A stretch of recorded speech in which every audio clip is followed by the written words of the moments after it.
Thank you for listening to Depictions Media Radio.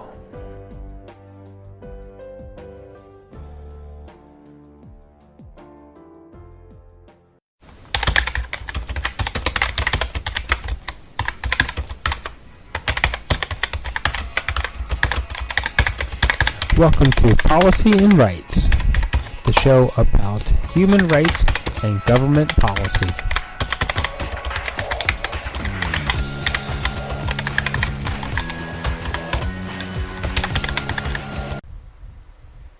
And welcome back, everyone. Today we're joined by Réka Gustafson. She is the Deputy Provincial Health Officer in today's press briefing with the BC Ministry of Health. There's going to be a lot of questions, of course, still around schools, how this is going to work. Are the children going to be required to wear a mask? What if a child gets sick? All these questions are still out there. Parents and teachers are still looking for answers on this. So let's listen in and see what Adrian Dix and Réka Gustafson actually have to say on all these topics. Okay, I think that's good now. Good afternoon. My name is Adrian Dix. I can. BC's Minister of Health. To my right is Dr. Réka Gustafson, the Deputy Provincial Health Officer, and she has many other titles. But we'll leave it at that for the moment. We're honored to be here on the territories of the Musqueam, of the Squamish, of the Tsleil-Waututh First Nations. Today we're briefing, obviously, here in Vancouver. Tomorrow, Dr. Gustafson and I will release a written statement around 3 o'clock with case counts and other relevant information. And with that, it's my honor, as you know, from the beginning of, or the middle of January on, Dr. Bonnie Henry, our Provincial Health Officer, has been doing these briefings, and she's, of course, done an extraordinary job. But Dr. Henry is part of an extraordinary team, truly extraordinary team of people who have been working really 7 days a week since that time. There are exceptional, brilliant people, but not just brilliant people, but compassionate people. And Dr. Gustafson is one of those people, Dr. Réka Gustafson. Really honored, as I always am, to introduce Dr. Bonnie Henry. Honored to introduce Dr. Gustafson, who represents literally the hundreds of people in public health who have done so much in recent months to keep us safe. So it's my honor to introduce Dr. Réka Gustafson. Thank you very much, Minister Dix. Good afternoon, everybody. Again, I am Dr. Réka Gustafson. I'm the Deputy Provincial Health Officer and the Vice President for Public Health of the Provincial Health Services Authority, and I'm responsible for the BC Centre for Disease Control. I work side by side with the medical health officers and frontline public health workers, as well as Dr. Bonnie Henry, on British Columbia's COVID-19 response, and I will be providing the public health updates this week. So as always, we start with the case updates, and today we are reporting on 3 periods. From Friday to Saturday, we had 100 cases of COVID-19 in British Columbia, Saturday to Sunday, 88 cases, and Sunday to today, 48 cases, for a total of 236 new cases or diagnoses of COVID-19 in BC, bringing the total for British Columbia since the beginning of the pandemic to 4,594 cases. The distribution of these cases by health authority are 1,419 cases in Vancouver Coastal Health, 2,425 cases in the Fraser Health Authority, 154 cases on Vancouver Island, 405 in the Interior Health Authority, and 117 in Northern Health Authority. 74 cases were from outside of Canada. Currently, in British Columbia, we have 743 active cases of COVID-19, of whom 4 are in hospital today, and 3 are in critical care. 2,286 people in British Columbia are currently under active public health monitoring. We are set to report 2 new deaths both in Fraser Health, bringing the total to 198 deaths in British Columbia since the beginning of the pandemic. Our sincere condolences to everyone who's lost a friend or loved one to COVID-19. As of today, there are 3,653 people in British Columbia who have fully recovered from COVID-19. We also are reporting some new outbreaks in healthcare facilities. There are 2 new outbreaks in the Chorney Alzheimer's Centre in the Fraser Health Region and the Arbutus Care Centre in the Vancouver Coastal Health Region, bringing the total to 10 active outbreaks in the healthcare system. There are 9 in long-term care facilities and assisted living and 1 in acute care. In total in British Columbia, there have been 690 cases in long-term care facilities, assisted living, and acute care, 415 of whom were residents, and 275 were staff. At this time, the outbreak at the Joseph and Rosalie Siegel Family Health Centre has been declared over. There are no new community outbreaks to report today, but health authorities do continue to issue community exposure alerts for a number of locations and flights coming in and out of British Columbia. This weekend, Northern Health has issued a community exposure alert for anyone who may have attended the It Is Time Canada event in Deadwood, Alberta from July 30th to August the 2nd. If you attended the event, you're asked to self-isolate for 14 days and monitor for symptoms. Seek care should you develop any of those symptoms. And wherever you live in British Columbia, please check regularly the health authority websites and follow guidance of public health teams should you have been in a place where there is a public exposure of COVID-19 reported. So what do all these numbers mean for British Columbia today? We do have an increasing number of cases of COVID-19 in British Columbia, and the majority of new infections in BC at this time are among young adults. This tells us that we have done, to date, a relatively good job of protecting the most vulnerable.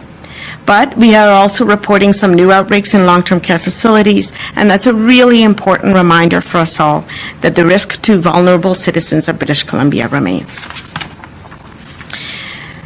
Now, what does this all mean for us today? What have we learned about COVID-19 since the start of the pandemic, and what is it that we need to do about it?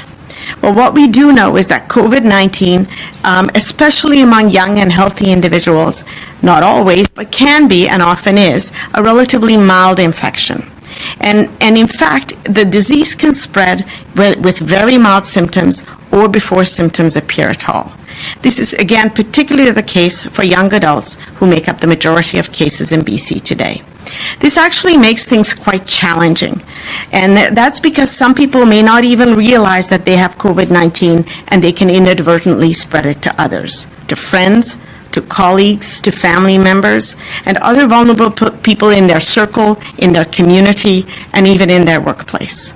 You may look at the numbers of people in hospital and ICU today and feel that things are looking good, and in fact, we should be pleased to see that we are able to, or have been able to, protect those most vulnerable. But it is also important to remember that there are hundreds of people with COVID-19 and hundreds more are self-isolating. And it is very important to remember that for our elders and those with underlying health conditions, the potential for severe disease remains. Again, this may not apply to you, but you could easily spread the virus to someone who is vulnerable through your work or when spending time with friends and family. Today, we have a number of active outbreaks and community clusters, and our public health teams on the ground are very proactively managing and following up these outbreaks, notifying close contacts, and doing all they can to break the chain of infection. But for us to be successful, we actually need everybody to help. With the number of people in BC today, we're at a time when we all need to be particularly alert to how we are feeling. You may feel well enough to see friends and go into work, but rather today, the bar for staying home and staying away from gathering needs to be very, very low. How low? Likely much lower than what you are used to.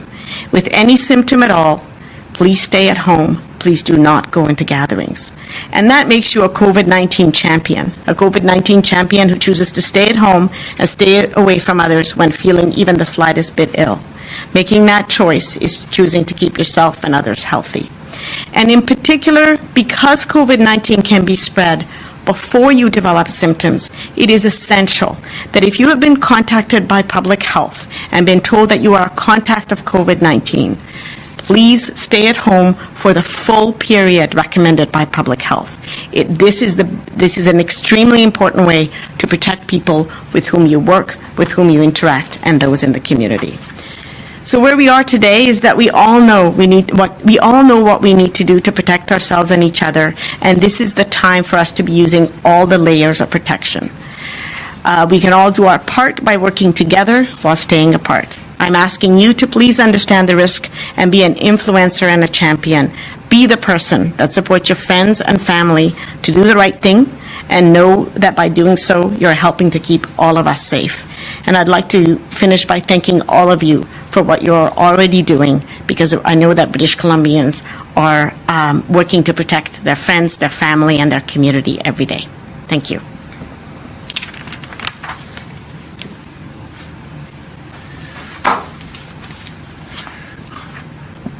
Thank you very much, Dr. Gustafson, and I wanted to start on behalf of the Premier of the government. I think of all people in BC to send out our condolences to the families of the two people who died from Saturday to Sunday for COVID-19 in British Columbia, and to the 198 families in total, 196 other families who've lost loved ones during the pandemic. It is an extraordinarily difficult time right now to grieve. We know this in all of our family units. We know that in this pandemic, which now feels like it's gone on for a long, long time, that we've lost people in our circles that we haven't been able to grieve properly or recognize properly. And so for those people who lost their lives this weekend, including one in long-term care in Fraser Health and the other as well in Fraser Health, we pass on all of our condolences. And we are with you in this moment. As Dr. Gustafson, I think, said very eloquently, we really have, it's a bit in British Columbia right now of a tale of two pandemics. People will know from the hospitalization numbers, which were 12 on Friday, I believe, and are now 4 today, that the number of people hospitalized and seriously ill with COVID-19 actually went down over a weekend, where we saw a significant number of new cases. The number of people in critical care went from 4 to 3. And sadly, 2 people died this weekend. Overall, in the month of August, which is now, we're now more than halfway through. The number of people who have passed away is a small fraction of what it is in neighboring jurisdictions such as Alberta and in Washington State. So a lot of our effort and a lot of our energy has been to protect the most vulnerable. And you've seen these actions, the actions in terms of long-term care, the extraordinary steps to keep our acute care hospitals safe and operating and functioning, and to stop the spread in those circumstances. All of the work of our critical care specialists who have had outcomes in British Columbia that the whole world recognizes as extraordinary. And yet, 236 new cases this weekend, which is the other part of the story that we have to try together to address and to address better.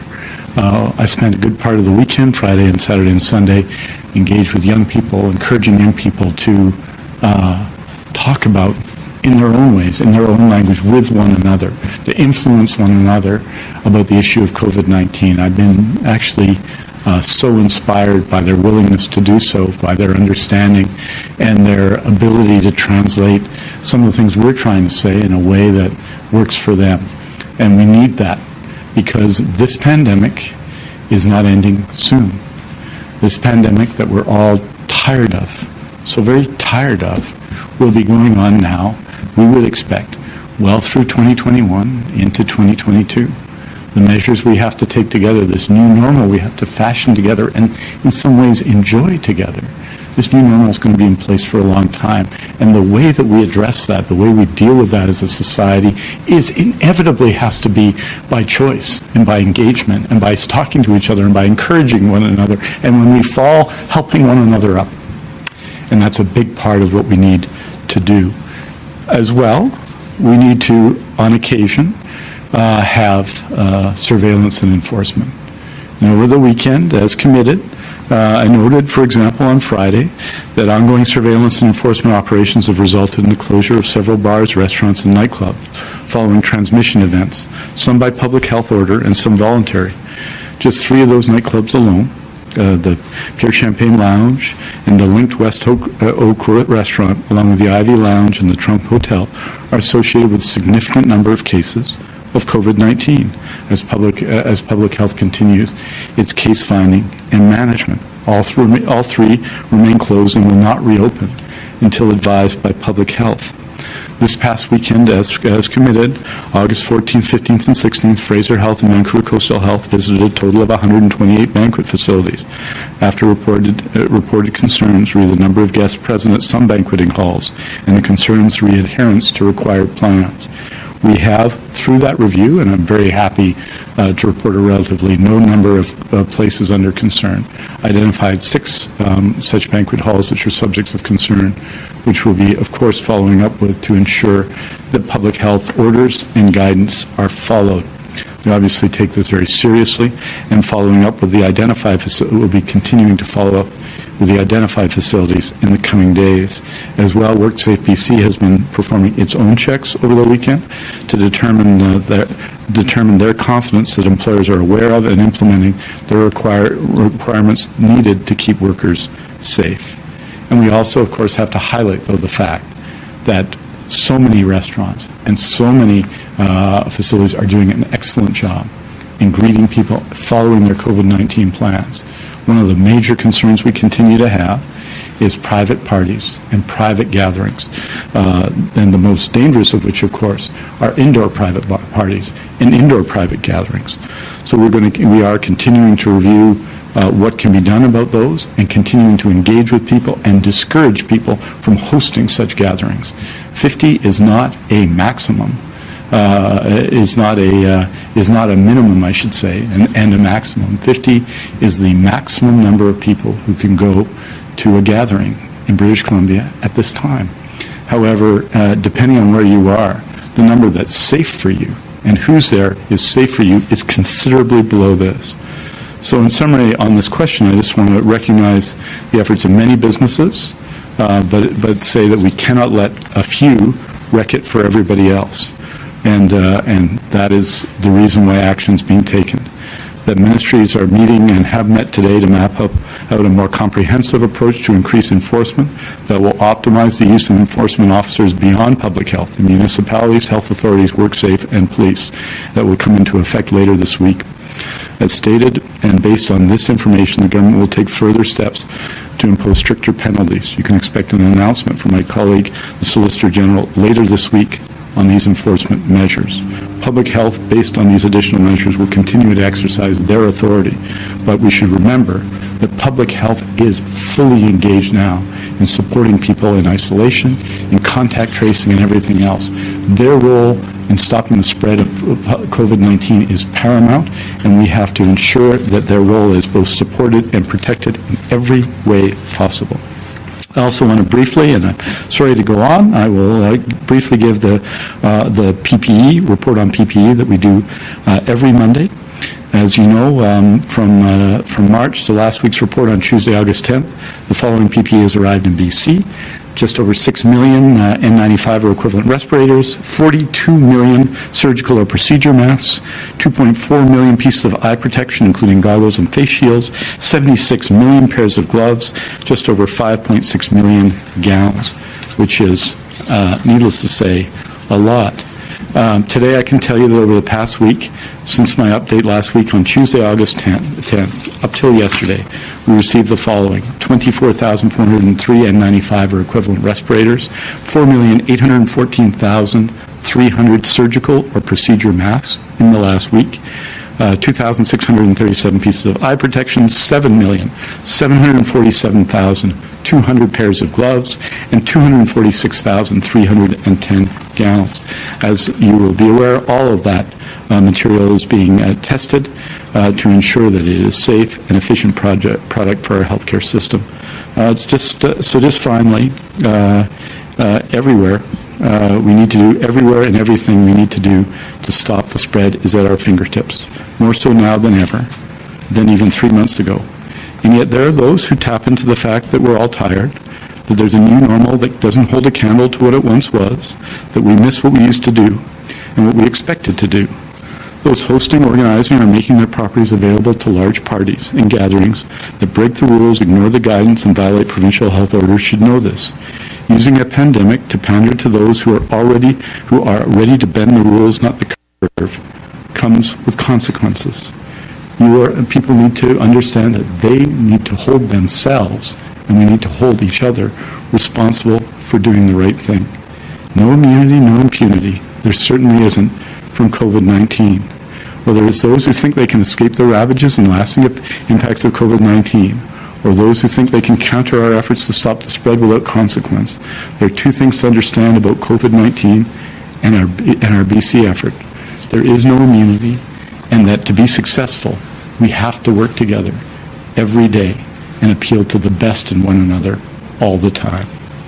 Aujourd'hui, nous faisons le point sur le nombre de nouveaux cas pour 3 périodes de référence de 24 heures chacune, soit celle des 14 et 15 août, celle des 15 et 16 août et celle des 16 jusqu'au 17 août, en mi-journée. Il y a eu 2 nouveaux décès liés au COVID-19 durant ces 3 périodes de référence.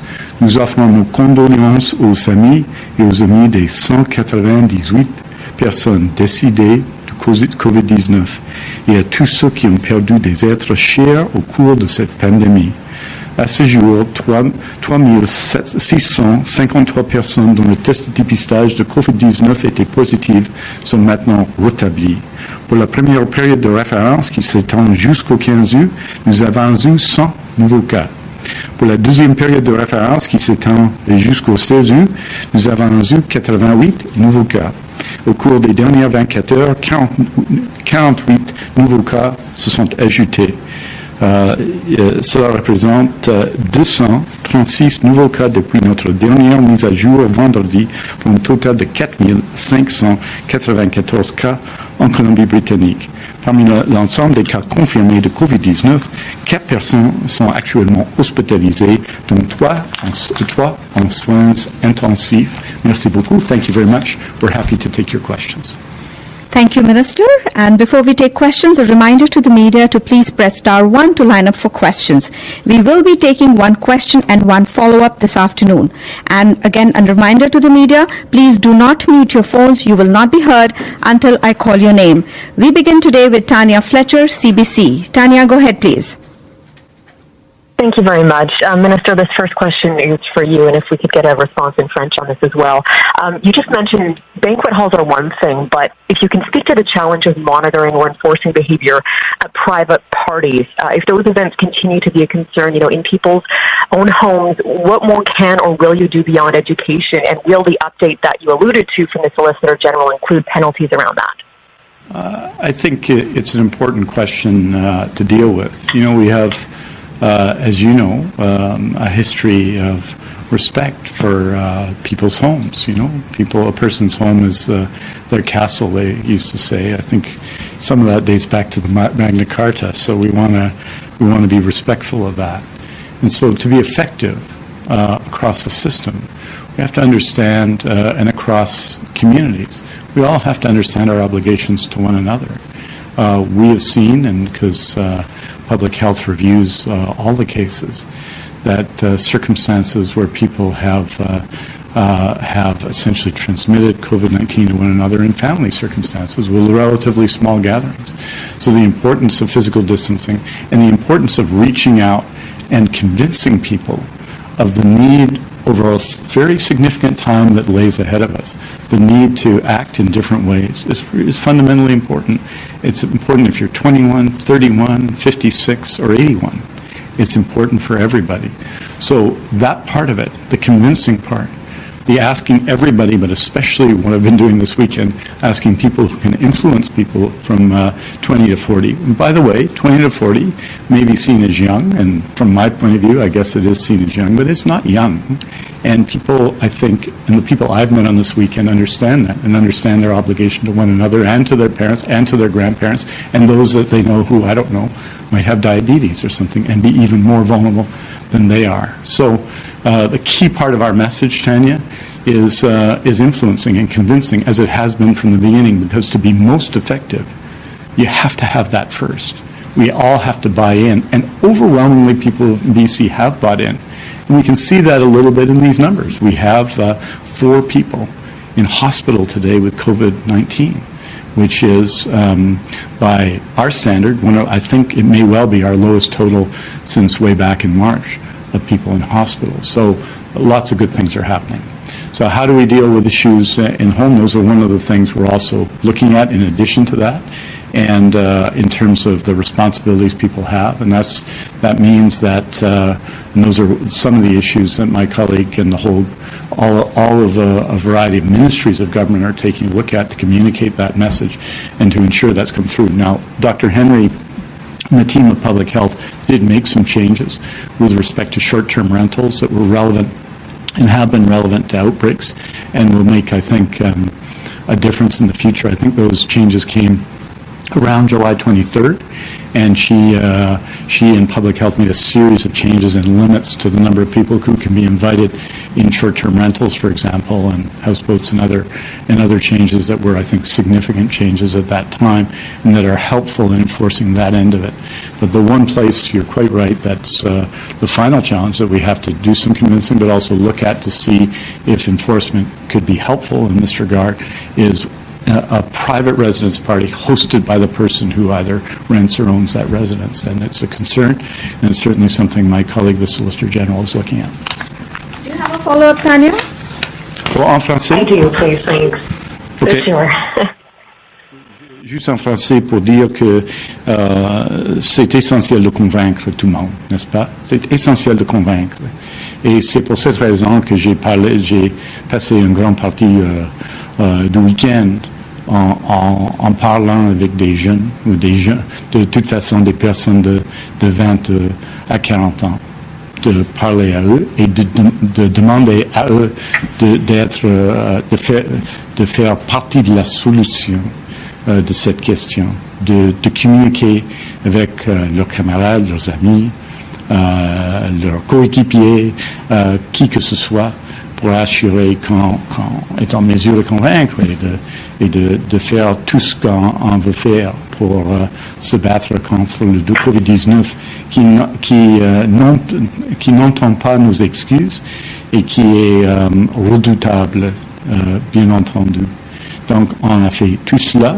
En même temps, il y a des choses que le gouvernement est en mesure de faire et on va ajouter à nos efforts cette semaine.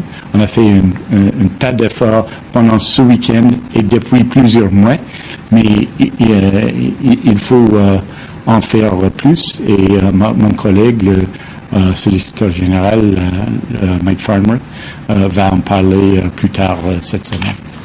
Thank you. The next question is from David Molko, CTV. David, go ahead, please.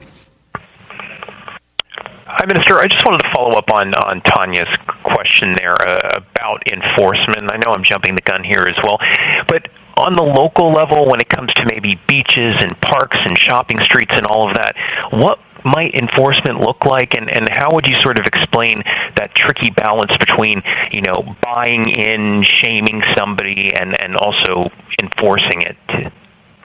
I think we have to recognize that the work of public health, and I'm going to ask Dr. Gustafson to speak to this because I think it's really important, that there will be no shaming of people who get sick, because we got to help them get better.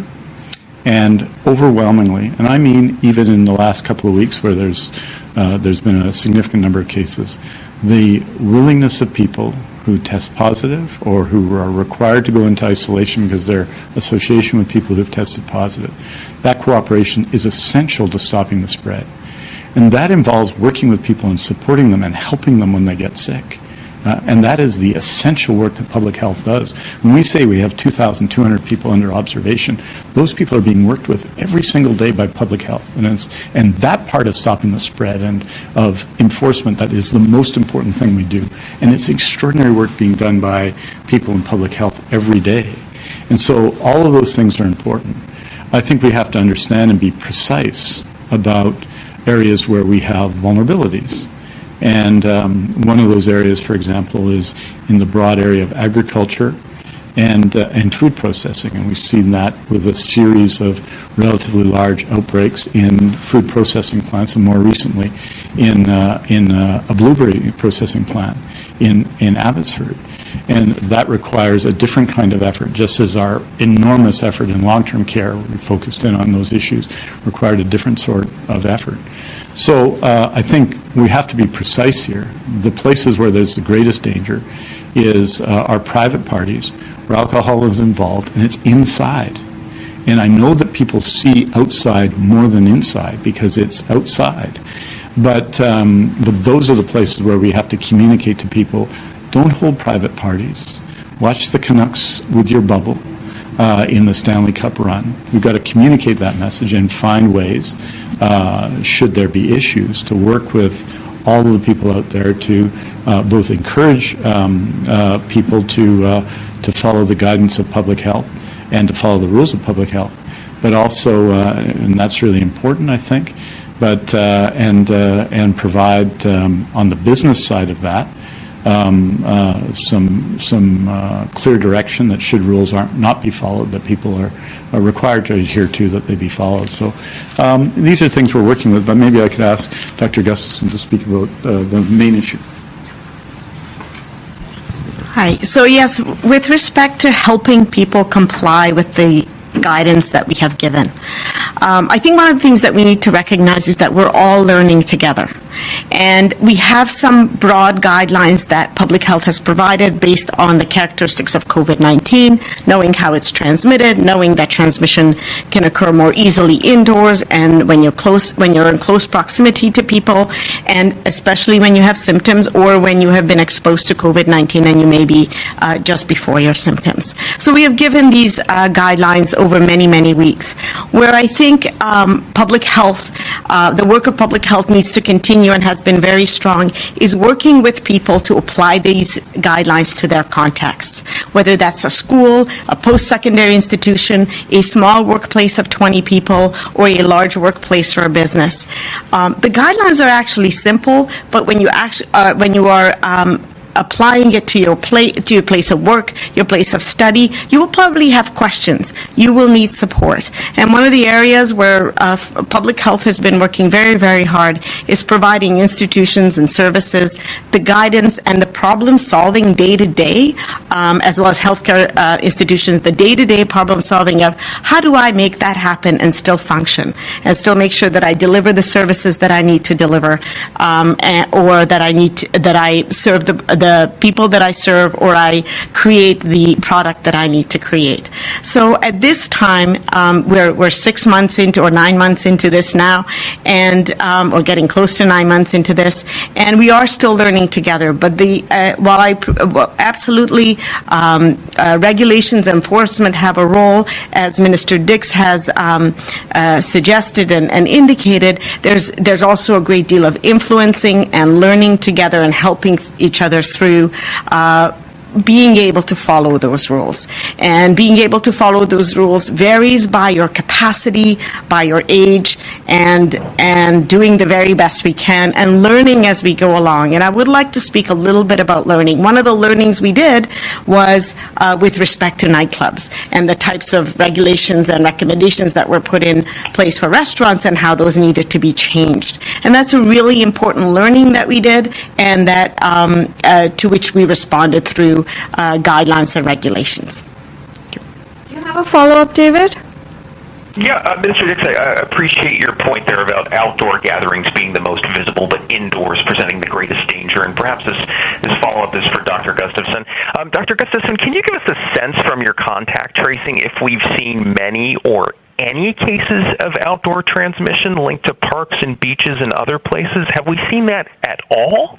We've had I believe, one public exposure that we have put on our website related to an outdoor exposure, but the number of transmissions that have been reported in purely outdoor settings has been very, very limited. The vast amount of transmission is occurring in close, prolonged contact, especially in indoor settings.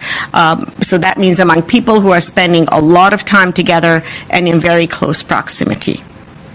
Thank you. Our next question comes from Denise Ryan, Vancouver Sun. Denise, go ahead, please. Hi, Minister Dix and Dr. Gustafson. My question today is about testing. We're seeing traffic gridlock around testing sites like the St. Vincent site in Vancouver, and people who need tests being turned away from the city centre in downtown Vancouver.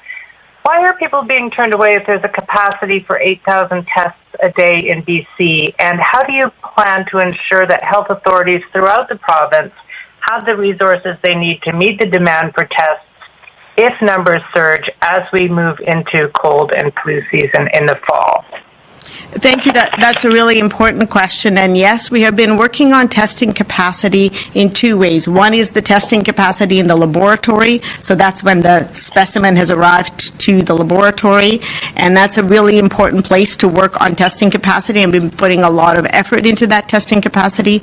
And health authorities are, at the moment, looking at their demand for testing and ensuring that the availability of testing is increased in every region, in every health authority, so that the first step in the test, which means that a person who requires a test, is also available to them as rapidly as possible. We have had a rapid increase in the demand for testing over the last few weeks or last week or so, and we are seeing some delay in the ramp up of that capacity, but I can assure you that all health authorities are working very hard to make sure that that capacity is there and that people can receive the test when they need it.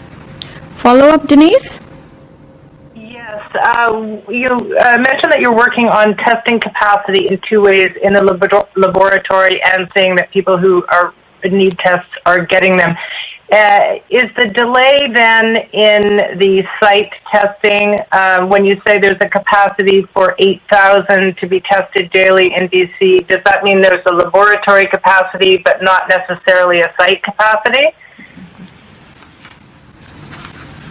No, I think over the weekend, I believe over the 3 days, and I can confirm this for you, the health authorities did about 10,500 tests over the weekend. That's the basis on which the 236 test case positive cases came, which is, as you know, significantly more than we had been doing. So part of this is measuring public demand and ensuring that our facilities are able to meet it. There's no point in having facilities ready to take 5,000 tests if there are 2,000 people coming. We've seen an increase. If you look at the numbers over time, and you can see all this on the BCCDC dashboard, right? Yes. You can see what's happened, which is we've gone from in the neighborhood of 1,500 to 2,000 tests a day to, I think, Thursday to Friday it was 3,500 tests, and over the weekend it was about 3,500 a day. And so that number has increased because there's been more concern and more demand in the last number of weeks, and we're able to respond to meet that, and we will. Thank you. The next question comes from Keith Baldry, Global TV. Keith, go ahead, please. Hi, thanks for this. I noticed there was 10 of the 236, 10 in the Northern Health Authority. Are those linked to that religious event up in the Peace River area or in Alberta where people came back into Port St. John? And if so, is there a concern that that number may grow in number in the days ahead? So Northern Health Authority did report those 10 cases, and yes, they were related to that exposure, and that's why the announcement was put forward.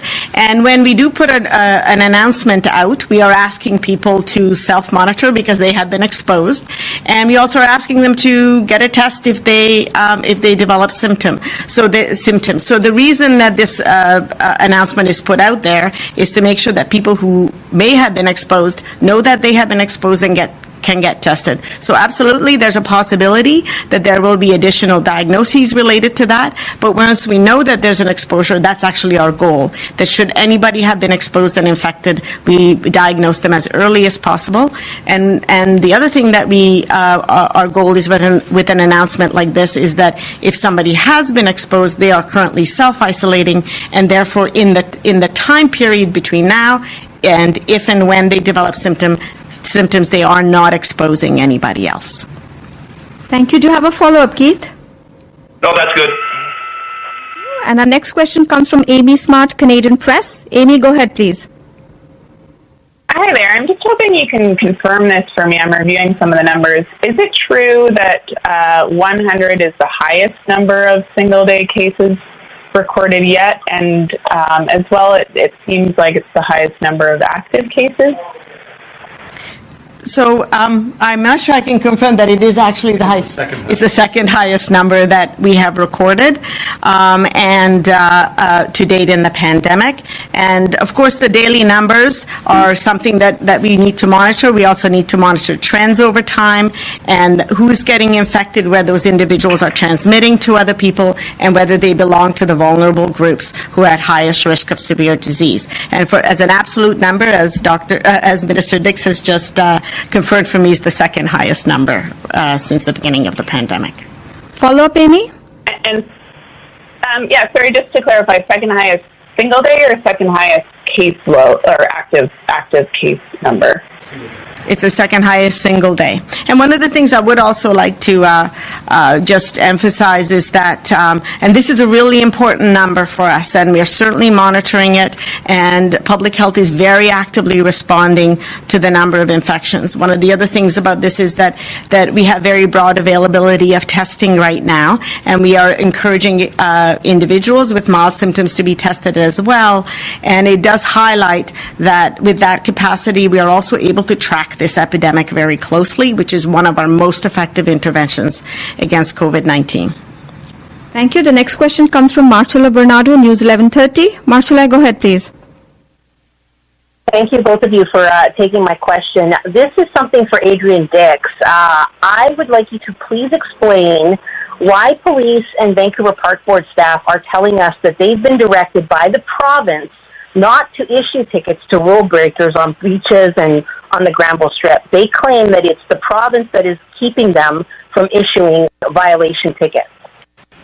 Well, I think, first of all, I mean, with respect to that issue, you'd expect it's not in my jurisdiction as Minister of Health. I'm delighted to look into it, Marcella. I think there was an incident that, as I understand it, and I want everyone to understand that I took Sunday off social media. I didn't take Sunday off, but I took it off social media, that there was an incident on the Granville Strip that caused a lot of disquiet. I also understand that the Vancouver Police Department responded to that in an effective way. So there will be things that come from time to time outdoors that everyone can see, and they are concerns. We have seen people respond. You'll recall there was an incident a few weeks ago around a drum circle, and there was some discussion of it here, and there was a response by reducing, and the number of people and the amount of physical distancing that took place dramatically reduced the next week. So, we're working, and we will be working with all other levels of government and everyone engaging to make sure people are safe. But we need to be precise as well in what we do. And part of the focus that we have right now, as we have in the past, as you'll recall, there was issues in agriculture, and we made extraordinary steps to ensure that people in public health led this. Vancouver Coastal Health in particular, and Dr. Patricia Daly led this effort to keep temporary farm workers in quarantine, and that had very positive effects. So we're going to continue to, that's just an example of a precise action taken to reduce transmission. The places we're most concerned about in terms of transmission are parties and close contacts that take place over a period of time, and contacts amongst people in enclosed circumstances. Those are the circumstances that we're most focused on in terms of our enforcement right now. With respect to your specific question, I'll be happy to look into it and get back to you, Marcella. Do you have a follow-up, Marcella? Yes, I would like to ask you an education question, because we just saw today the implementation of mandatory masks in some jurisdictions. But have you considered implementing single-site orders for schools to ensure teachers and teachers on call are not moving from one building to another in any given district, possibly spreading the virus like we've witnessed earlier this year in healthcare? Thank you for that question. So public health and the government, of course, are working very, very closely with school boards and individual schools to make sure that there is a safety plan that's implemented in every single school. And the public health importance and the health importance of getting children back into school cannot be understated. It's really, really important, and we are here to support schools to get children back into education. And we have a lot of reassuring data from around the world that is telling us that it is actually possible to do so. We know that transmission from children to adults is uncommon. We know that adults in schools are not at higher risk of COVID than in the community. We also know that schools are part of the community and therefore reflect COVID-19 transmission. So I'm now going to get to your question. With respect to the single-site orders, the single-site orders were in response to a known demonstrated risk. And with respect to the hierarchy of interventions in schools, the introduction of COVID-19 by potentially infectious individuals, whether adults and children, are most effectively addressed by general safety measures as well as staying at home when they are sick. I have heard conversations about considering limiting the number of schools that a substitute teacher, a temporary teacher attends. At this point, I would say that we don't have a risk indication that would support that, but I can tell you that we will work with our school boards to make sure that any identified risk is addressed through the safety plan. Thank you, and we have time for one more question. Mr. Dix, would you like to add something? Okay. Very pleased with the answer. Thank you. We have time for one more question this afternoon. For any reporters that didn't get a question today, there will be a statement released shortly. For recommendations on protecting families and communities and for access to provincial guidance on COVID-19, visit bccdc.ca. For non-medical questions about the province's COVID-19 response, visit gov.bc.ca/COVID-19. And the last question comes from Mike Hager, Globe and Mail. Mike, go ahead, please. Dr. Gustafson. Yes? Hello?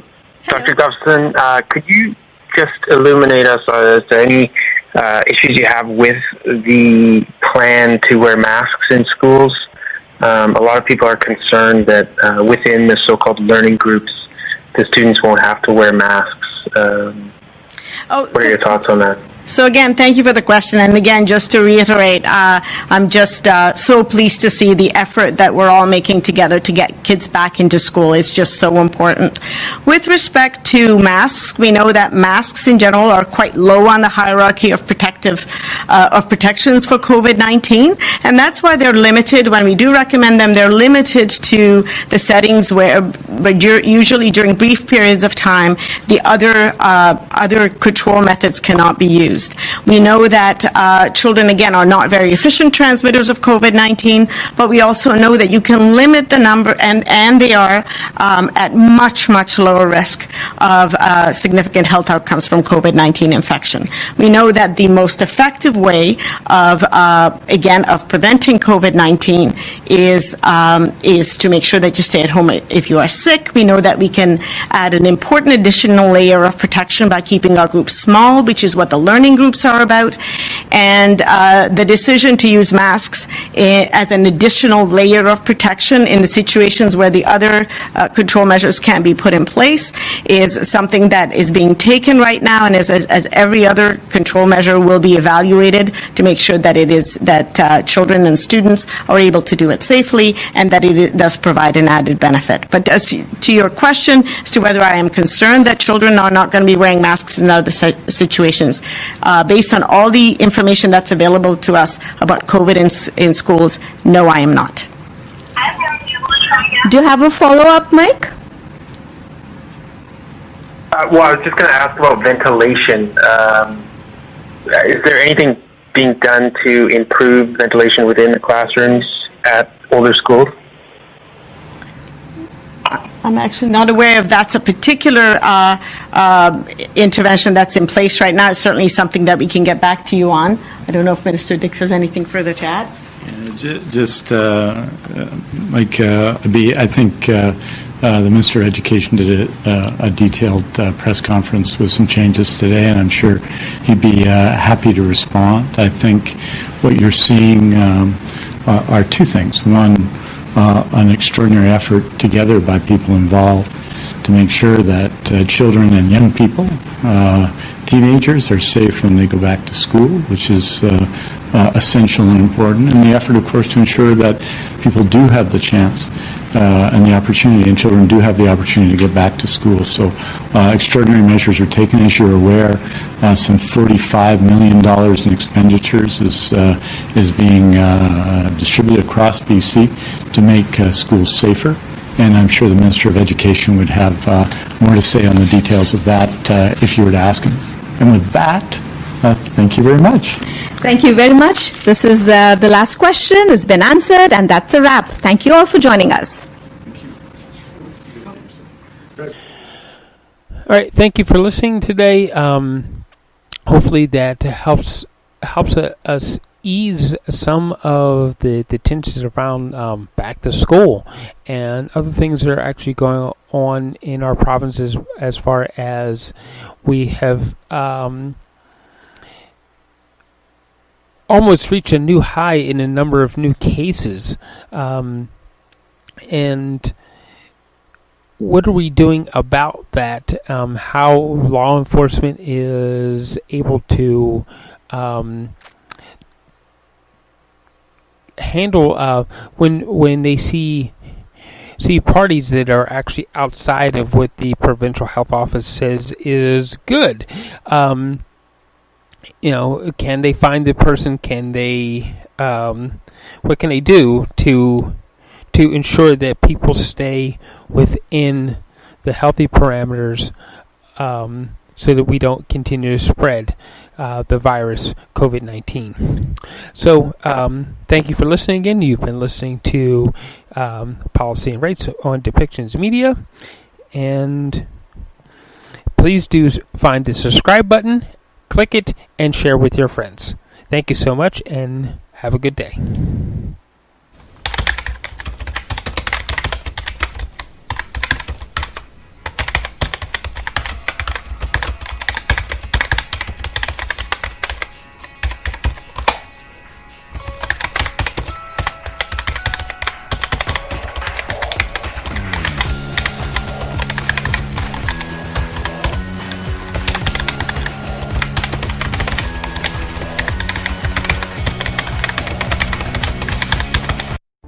This show has been produced by Depictions Media. Please contact us at depictions.media for more information.